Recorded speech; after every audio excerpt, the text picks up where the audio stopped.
এই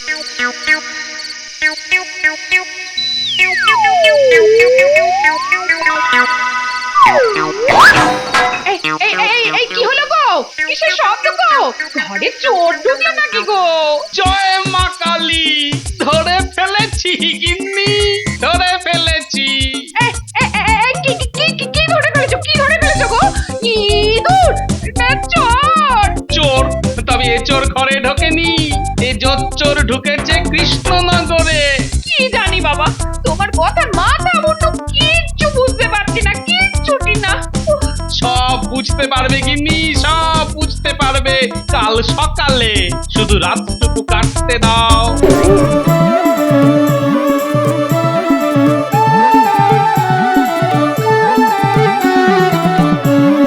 জয় বাবা শিব ঠাকুরের জয়।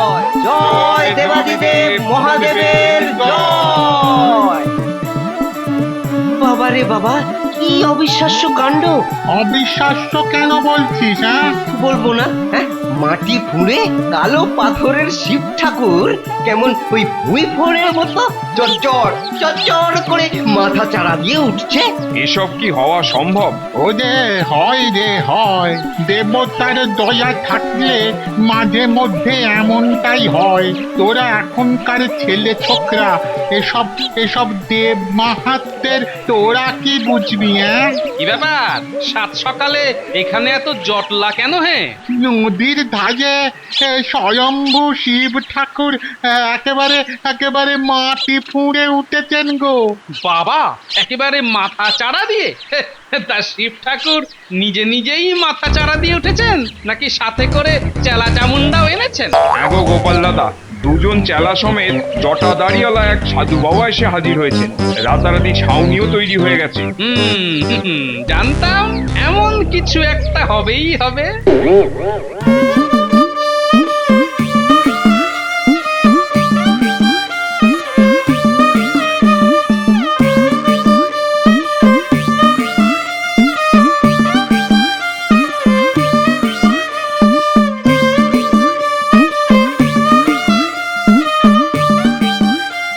শঙ্কর, এই মূর্খ, এরকম হড়বড় করে এগিয়ে যাচ্ছিস কেন? হ্যাঁ, বাবার গায়ের উপরে গিয়ে পড়বি নাকি? না, জলে পা হড়কে না গেলে টপ করে বাবার ঘাড়ের উপর গিয়ে পড়বো না। কিন্তু এমন করে এগিয়ে যাচ্ছিস কেন? এই কি মতলব রে তোর? হ্যাঁ, কি মতলব? না মানে ওই দেখতে যাচ্ছিলাম যে পাথরের শিবলিঙ্গ কিরকম ভাবে মাটি ফুঁড়ে উঠেছেন। আমার ওরে নির্বোধ! হ্যাঁ, বাবার বৃদ্ধি দেখা কি মুখের কথা? সেটা দেখতে হলে জন্ম জন্মান্তরের তপস্যা লাগে রে মূর্খ, তপস্যা লাগে। বলি বলি আছে কি তো সেরকম কোন তপস্যা কিংবা পুণ্যের জোর? না, তা হয়তো নেই। বাম শঙ্কা, তাহলে তাহলে কি আছে তোর? হ্যাঁ, কি আছে? কি আবার থাকবে? টাকার মধ্যে আছে এই মাথা ভর্তি টাক আর এই নজর টানা ভুঁড়ি। তাহলে তাহলে চলে আয় বাবার সামনে থেকে চলে আয়। অযথা বাবাকে বিরক্ত করিস না। ঠিক আছে সাধু বাবা, ভোলে বাবা বিরক্ত হলে আর তার সামনে দাঁড়াবার চেষ্টা করব না। তবে আপনি যদি অসন্তুষ্ট না হন তাহলে আপনাকে একটা প্রশ্ন করতে পারি কি? আচ্ছা সাধু বাবা, ওই এনারা ক্রমাগত বাবার মাথায় জল ঢেলে যাচ্ছেন কেন? বাবার শরীর যাতে ঠান্ডা থাকে সেই জন্য। ও, বাবার শরীর সব সময় ঠান্ডা রাখতে হয় বুঝি? আহম্মক, জানিস না বাবার ঠান্ডার দেশের লোক। এইখানে এই গরম দেশের গরম হাওয়া বাবা একেবারে সহ্য করতে পারে না। ঠিক আছে, আমি তাহলে এখন আসি সাধু বাবা। পরে না হয় আরেকদিন এসে দেখে যাব মাটি ফুঁড়ে বাবা আরো কতখানি মুখ বাড়ালেন। বংশঙ্কর,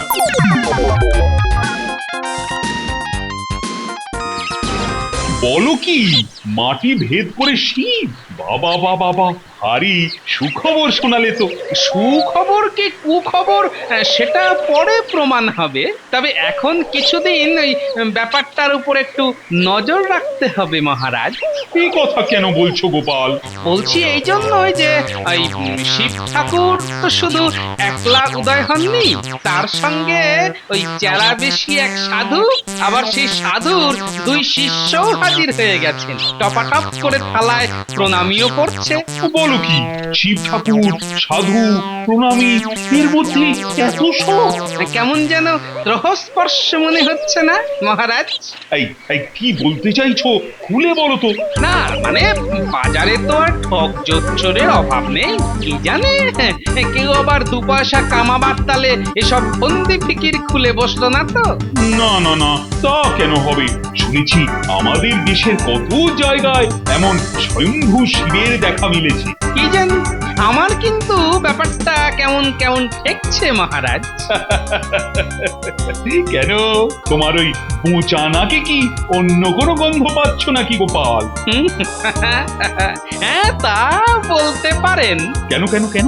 প্রথমত নদীর ধারের নরম মাটি, দ্বিতীয়ত এক ভক্ত দুই চেলা, আর শিব ঠাকুরের মাথায় ক্রমাগত খুশি করে জল ঢালা। মনে হচ্ছে এর ভেতরই আছে কোনো কারিকুরি। তাহলে চালিয়ে যাও তোমার গোয়েন্দাগিরি।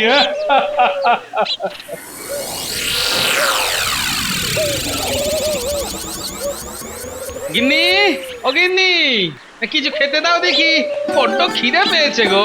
এখন খাবো খাবো করে এমন হল্লা করো না তো, একটু অপেক্ষা করো, আমি চট করে বাবার থানে গিয়ে পুজোটা দিয়ে আসি গো। বাবার থানে মানে শিব মন্দিরে? না গো না, শিব মন্দির নয়, নদীর ধারে মাটি খুঁড়ে এক শিব ঠাকুরের আবির্ভাব হয়ে যা, সেখানে বাবার থানে একটু পুজো দিতে যাচ্ছি গো। বাহ বাহ বাহ বাহ, তাহলে এই অল্প সময়ের মধ্যে প্রচারটা হয়েছে ভালোই। যাবে যখন যাও, তবে একটু ভালো করে সব দিকটা নজর করে এসো, বুঝলে? আর পারলে বাবার মাথায় হরহর করে এক ঘটি জল ঢেলে দিও তো। কেন গো? সে পরে বলবো, তবে পুজো দিয়ে তাড়াতাড়ি ফিরে এসো, বড্ড খিদে পেয়ে গেছে আমার। তাড়াতাড়ি ফিরে আসতে পারবো কিনা জানি না বাপু, শুনলাম পুজো দিতে বেশ লাইন পড়ে যাচ্ছে। হ্যাঁ, তার মানে তুমি না আসা অব্দি আমাকে পেটে কিল মেরে বসে থাকতে হবে? তা কেন, খুব খিদে পেলে কৌটো খুলে খানিকটা মুড়ি বের করে খেয়ে নিও। হ্যাঁ, শুধু মুড়ি? না না, শুধু মুড়ি খেতে যাবে কেন, বাটি ভর্তি করে ছোলা ভিজিয়ে রেখেছি, মুড়ির সাথে চারটি ভিজে ছোলা মেখে নিও। হ্যাঁ, এখন আসি।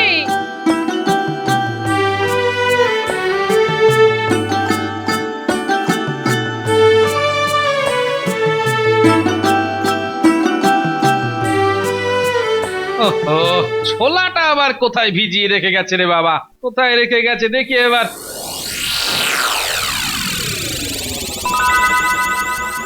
ওই তো ওই তো ওই তো কুলুঙ্গিতে বাটি রয়েছে। হে, ভিজে ছোলা ফুলে উঠে ঢাকনাটাকে কাত করে ফেলেছে। বাবা, ভিজে ছোলার কি চোর, তাই তো? না, দেখতে হচ্ছে ব্যাপারটা। দেখো দেখো দেখো দেখো দেখো দেখো, বম শঙ্কর, বম শঙ্কর। এ কি করলে? আরে এ কি করলে? বাবার মাথায় এরকম ভাবে জল ঢেলে দিলে কেন? হ্যাঁ, বাবার যদি সর্দি লেগে যায়? মা, বাবার আবার সর্দি লেগে যাবে কি গো?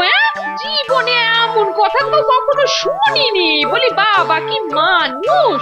এই এই, বাবা মানুষ না ফানুষ, সে কথায় তোর কি দরকার? হ্যাঁ, তোর কি দরকার? হ্যাঁ রে, তোকে না বলেছিলাম বাবার মাথায় মাত্র 2 ফোঁটা জল দিতে? আর তার বদলে এক ঘটি জল হরহর হরহর হরহর হরহর করে ঢেলে দিলি। অর্বাচীন নারী। এই দেখো সাধু বাবা, খামোখা প্রাচীন না অর্বাচীন বলে গাল মন্দ করবে না বলে দিচ্ছি। ছোটবেলা থেকে মা ঠাকুমার কাছ থেকে শিখে এসেছি, বাবার মাথায় ভক্তি করে হর হর করেই জল ঢালতে হয়। হ্যাঁ, ওটা ভুল শিক্ষে। ভুল শিক্ষে? এই এই কথাটা আরেকবার বলে দেখো। বললে কি করবি? কি করবো? দুনিয়ার মেয়ে বউদের ডেকে এনে না বাবার মাথায় প্রাণ ভরে বালতি বালতি জল ঢেলে দিয়ে যাবো। হ্যাঁ, এই বলে দিয়ে গেল। গুরু বাবা, কাজটা কিন্তু ভালো করলেন না, খামোকা বউটাকে চড়িয়ে দিলেন। এখন যদি গুচ্ছের মেয়ে বউ সত্যি সত্যি বালতি বালতি জল ঢালতে আসে তাহলে তো হয়ে গেল। চুপ যা, চুপ যা আহমদ, চুপ যা। আশেপাশে মানুষজন রয়েছে না। কি গো, পুজো দেওয়া হলো? দূর কি হলো আবার? কোথায় শিব ঠাকুরের মাথায় জল ঢেলে এসে শিব শিব করবে তা না দূর দূর করতে শুরু করে দিলে? করবো না। প্রথমে তো পুজোর ডালি পছন্দ হয়নি বলে বেটা সাধু লাখ কথা শুনিয়ে দিলে। তারপর তোমার কথা মতো যেই শিব ঠাকুরের মাথায় এক ঘটি জল ঢেলে দিয়েছি অমনি সাধুটা রে রে করে আমাকে মারতে তেড়ে এলো গো। সে কি গো, একেবারে রে রে করে মারতে তেড়ে এলো কেন? সে আমি কি করে বলবো? বুধু বললো এরকম করে হর হর করে শিব ঠাকুরের মাথায় জল ঢালা নাকি কুশিক্ষে। হ্যাঁ?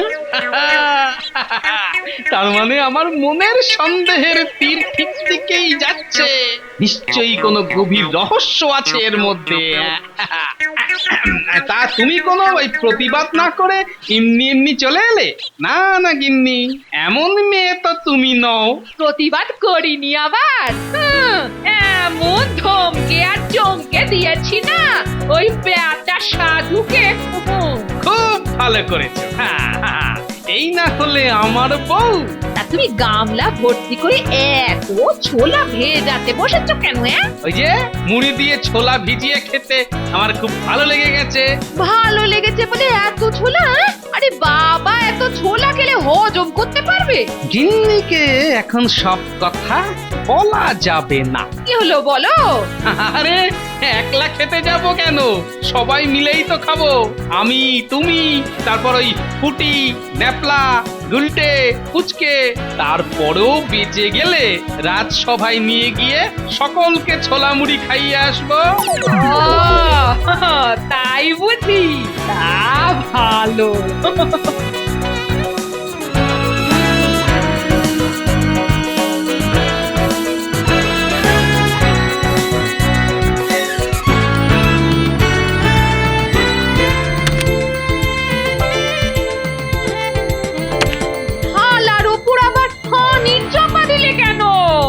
ঘরে মাঝে মধ্যে ওই বড় বড় গেছো ইঁদুর ঢুকে পড়ে না? কালে ভদ্রে কখনো সখনো ঢুকে পড়ে বটে। ধরো যদি রাতের বেলা ছোলা খেতে কোনো ইঁদুর ঢুকে, থালা সরিয়ে ছোলা খেয়ে পালায়, তাই চাপা দিয়ে রাখছি। এবার তাড়াতাড়ি দুটো ভাত ফুটিয়ে দাও দেখি, আমাকে আবার রাজসভায় যেতে হবে। ভাবা যায় না মহারাজ, সত্যি ভাবা যায় না। মাটি খুঁড়ে শিবের উত্থান? শুনেছি। কার কাছ থেকে শুনলেন মহারাজ? গোপালের কাছ থেকে। দেখেছো, ব্যাটা ঠিক আমার আগে মহারাজের কানে কথাটা তুলে দিয়েছে। ভেবেছিলাম কথাটা বলে মহারাজকে চমকে দেব। তার রাজসভার কেউ কি ওই শিব দর্শন করে এসেছো? আমি একবার চেষ্টা করেছিলাম, কিন্তু ভীষণ ভিড় দেখে পালিয়ে এসেছি। আমি দেখেছি মহারাজ। কি দেখেছো? ওই যে আপনাকে যা বললাম তাই, রাতারাতি মাটি খুঁড়ে শিব। আর শুধু কি শিব, তার সাথে মনে ভক্তি জাগানো এক সাধু মহারাজ। মহারাজ, আমার মনে হয় ওখানে এক্ষুনি একটা মন্দির তৈরি করে দেওয়া উচিত। সেটা করলে মন্দ হয় না, তবে রাজসভার প্রত্যেকের একটা মতামত নিতে চাই। আচ্ছা গোপাল, তুমি কি বলো? আমি আর কি বলবো, আপনার যা অভিপ্রায়। তবে আমার মনে হয় আমাদের এখন এই ব্যাপারটার ওপর কিছুদিন নজর রাখা উচিত। আমার কিন্তু মনে হয় গোপালের কথাই ঠিক। এক্ষুনি মন্দির না তৈরি করে কিছুদিন ব্যাপারটার উপর নজর রাখাই উচিত। আমারও ওই একই মত মহারাজ। তাহলে ওই কথাই রইলো, আমরা এখন কিছুদিন ব্যাপারটার উপর নজর রাখবো। তাহলে ওই নজর রাখার ভারটা আমাকেই দিয়ে দিন মহারাজ। না না না, তুমি না, নজর রাখবে গোপাল। আবার কাঁঠালি কলার হাতে দায়িত্ব পড়লো, তাহলে তো আমার বিপদ। এই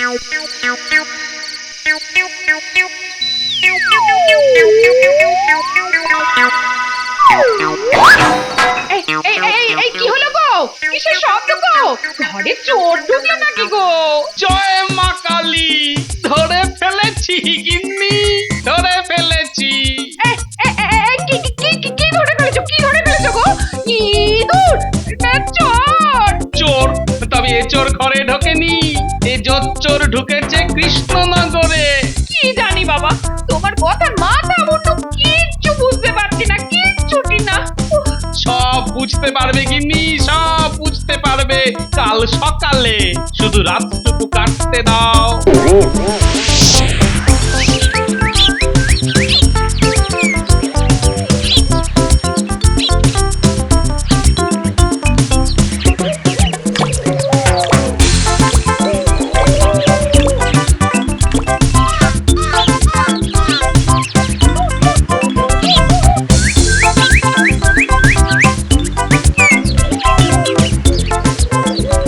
এই মূর্খ, তুই আবার এসেছিস? আমার অনুমতি না নিয়ে আবার বাবার কাছে এগিয়ে যাচ্ছিস? আহা, রাগ করছো কেন সাধু বাবা? আমি যে বাবার পরম ভক্ত, তাই বাবার কাছে গিয়ে দেখতে চাইছি বাবা কতটা বড় হলেন। আরে গর্ধব, কি কি আরম্ভ করেছিস বলতো? কাল এলি বাবা কিরকম ভাবে মাটি ফুঁড়ে উঠেছেন তাই দেখতে, আর আজ এসেছিস বাবা কতটা বড় হলেন বুঝতে। নাস্তিক, নাস্তিক, তুই জানিস না, তুই জানিস না এই মহাপাপের জন্য বাবা তোকে কি শাস্তি দিতে পারেন? হ্যাঁ, বাবা তা দিতে পারেন। শুনেছি বাবা রেগে গেলে নাকি কাউকে ডমরু ছুঁড়ে মারেন, কাউকে আবার ত্রিশূলের ডান্ডা পেটা করেন। এই রসিকতা হচ্ছে, রসিকতা হচ্ছে, বাবাকে নিয়ে রসিকতা হচ্ছে। বেরিয়ে যা, বেরিয়ে যা, এক্ষুনি বেরিয়ে যা বাবার সামনে থেকে, না হলে কিন্তু। কিন্তু বলে থেমে গেলে কেন সাধু বাবা? এখানে থাকলে তোমার কি খুব অসুবিধে হচ্ছে? এই এই এই ঘাড় ধরে এখান থেকে বের করে দে তো, ঘাড় ধরে এখান থেকে ঠেলে বের করে দে।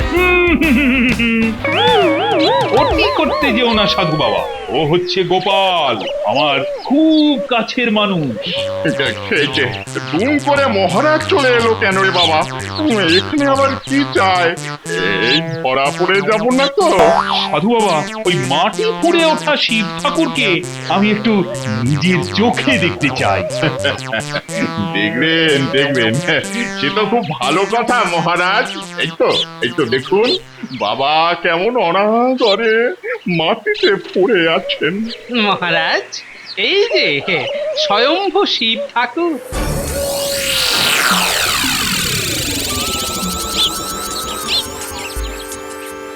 বাহ, ভারী সুন্দর দেখতে তো।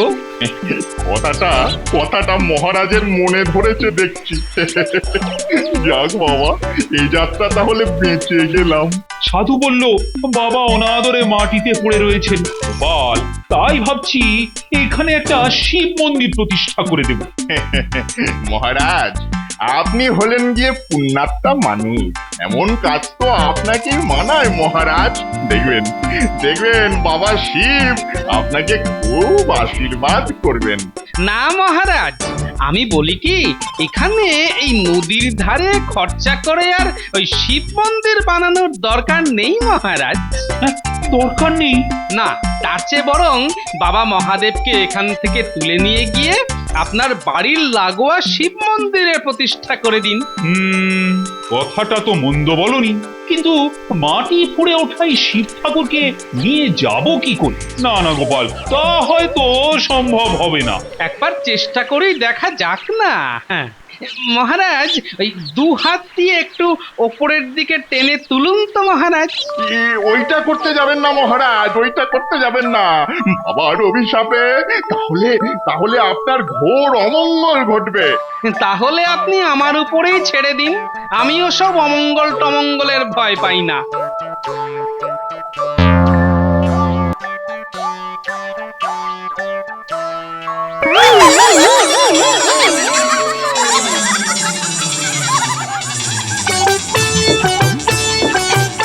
কি কাণ্ড, এ তো যেন মাটি থেকে মূলো তোলার মতো মূল সমেত উপরে চলে এলো। চলে তো আসবেই মহারাজ।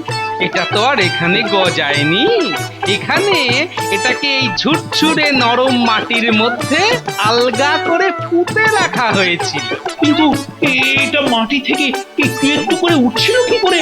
হ্যাঁ, এখানেই তো আসল চমক। আমার অনুমান যদি ঠিক হয় তাহলে এক্ষুনি দেখাচ্ছি সেই ভানুমতির খেল।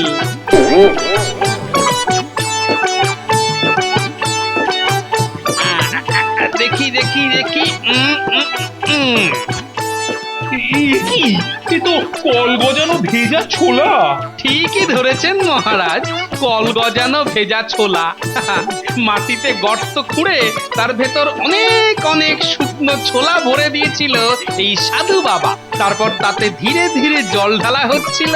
তবে বেশি জল ঢাললে যদি মাটি ধুয়ে ছোলা বেরিয়ে পড়ে, তাই কাউকে ঘটি করে জল ঢালতে দেওয়া হচ্ছিল না। ও, এখন বুঝতে পেরেছি, জল পেয়ে ফুলে উঠলো ছোলা। আর তার প্রবল চাপে এই পাথরের শীত মাটির ভেতর থেকে একটু একটু করে মাথা চাড়া দিতে লাগলেন। সকলকে বোঝানো হলো যে এটা হলো দেব মাহাত্ম্য। শয়তান, আমার রাজ্যে এসে বাবার নামে লোক ঠকানো! তোকে তোকে এমন শাস্তি দেব যে ভণ্ড সাধু। মহারাজ, মহারাজ, আপনি আমায় ভণ্ড বলুন, জোড়া সিংহের ষণ্ড বলুন, কিন্তু দয়া করে কোনো গুরুদণ্ড দেবেন না মহারাজ। তোকে 10 বছর হাজতবাস করতে হবে রে বদর। 10 বছর হাজতবাস? তাহলে তাহলে মহারাজ ওই মনার কি হবে? মনা? মনা আবার কি? কে মনা? কেন, আপনার মন্ত্রী, ওর বাড়ির ডাক নাম তো মনা, আমি ঘনা, ওর মাসতুতো ভাই। ওই তো আমায় এখানে নিয়ে এলো, বললো ঘনা এইভাবে কিছু করে করবে খা, কিন্তু আমাকে একা একা দোষ দিচ্ছে। বাহ বাহ বাহ বাহ, এই তো দেখছি চোরে জোচ্চোরে মাস্তুতো ভাই। ঠিক আছে, ওর ব্যবস্থা পরে হবে। এখন তুই তো তোর 2 চেলা সমেত হাজতবাস করগে যা। সাবাস সাবাস গোপাল, সাবাস তোমার গোয়েন্দাগিরি। আগে আপনার আশীর্বাদে সবই এই টেকো মাথার কারিকুরি মহারাজ।